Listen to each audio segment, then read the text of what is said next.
नकली छापा संबलपुरी शाढ़ी बिक्री करुवा दोकानी हो जातु सावधान। जेल जीवा सहित गणी पारती मोटा अंकर दंड। विधानसभा उठी नकली संबलपुरी शाढ़ी बिक्री प्रसंग। एने प्रसंग उठाई अताबिरार विधायक। संबलपुरी बांधर एक स्वतंत्र कॉपीराइट रही। यार नियम उल्लंघन करी किछि व्यक्ति बजार में नकली शाढ़ी बिकिबा आरंभ करदेले। फल बुणाकार माने हाथबंदी बसिथिबा अभियोग होईछि। ए नकली शाढ़ी गुड़िक देखा ठीक अबिकल संबलपुरी शाढ़ी बड़ी। यह अति कम टंकार बजार उपलब्ध होउथिबारु ग्राहक माने भूल बसत एसबू को ओरिजिनाल भावी घर को किणी नहीं थांती।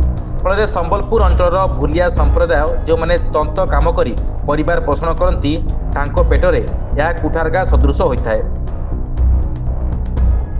से विधानसभा बयन मंत्री संक्रांतीय प्रश्नर उत्तर रे कहते सरकार पाखरे सबु तथ्य रही। तेणु खूब शीघ्र नकली व्यवसायी नाँ केस हेबा सहित तांको पाखकु कोर्टरू समन जीव।